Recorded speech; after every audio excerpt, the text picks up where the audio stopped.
ന്യൂസിനകത്ത് സാധാരണ എല്ലാ സീസണിലും ഈ മത്സരാർത്ഥികൾ പുറത്തു പോകുന്നവരെ അകത്തേക്ക് കൊണ്ടുവരുന്നത് നമ്മുടെ ഫിനാലിൽ വരുന്നവർക്ക് ഒരു മോട്ടിവേഷൻ എന്ന രീതിയിൽ ഹാപ്പിയായിട്ട് എൻജോയ് ചെയ്ത് പോകാൻ വേണ്ടിയാണ്. പക്ഷേ ഈ സീസണിൽ മാത്രമാണ് പോയ മത്സരാർത്ഥികളെല്ലാം തിരികെ വന്നിട്ട് അവരുടെ ഉള്ളിലുള്ള റിവെഞ്ച് എല്ലാം ഇവിടെ തീർക്കുന്നത്.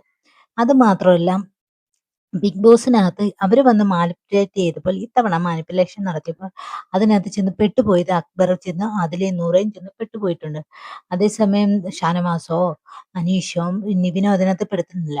അതുപോലെ തന്നെ അനുമോള് ഇതിനകത്ത് ചെന്ന് പെട്ടുകൊടുത്തിട്ടുണ്ട്. കാരണം എന്ന് വെച്ച് കഴിഞ്ഞാൽ പുറത്തുനിന്ന് വന്ന ഇവർക്ക് ഇവരുടെ ലക്ഷ്യം എന്ന് പറഞ്ഞാൽ അനുമോളെ ടാർഗറ്റ് ചെയ്ത് എങ്ങനെയെങ്കിലും പുറത്താക്കുക എന്ന് വെച്ചാൽ എനിക്ക് കളിക്കണ്ട എന്നും പറഞ്ഞ് അനുമോള് പുറത്തു പോകുന്നുള്ള പ്രതീക്ഷയിലാണ് ഇവരിവിടെ വന്ന് കളിച്ചത്. മനസ്സിലായി. അപ്പൊ അക്ബറും അതേ രീതിയിലാണ്. ആദിലയും നൂറയും എല്ലാം ഇവര് വന്ന് എന്താണോ പറഞ്ഞത് അതിനകത്ത് ചെന്ന് പെട്ടുപോയി കയ്യബദ്ധം പറ്റിയിരിക്കുകയാണ്. പക്ഷെ ഒരു കാര്യമുണ്ട്.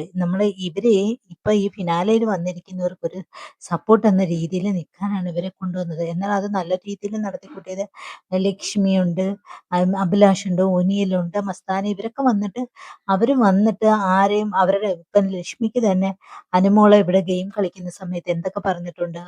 ആ ഗെയിം എല്ലാം കുളമാക്കി കളയുന്ന അനുമോളാണെന്നാണ് പറഞ്ഞിട്ടുള്ളത്. പക്ഷെ ആ ലക്ഷ്മി അപ്പൊ സൈബർ അറ്റാക്ക് ലക്ഷ്മിക്ക് ഉണ്ടായിട്ടില്ല എന്ന് പറയാൻ പറ്റത്തില്ല. എന്നിട്ടും ലക്ഷ്മി തിരികെ വന്നിട്ട് ഇവിടെ വന്നിട്ട് അനുമോളോട് അതൊന്നും കാണിക്കുകയൊന്നും ചെയ്യുന്നില്ല. എന്നാൽ അനുമോൾക്ക് സപ്പോർട്ട് എന്ന രീതിയിലാണ് നിന്നിട്ടുള്ളത്.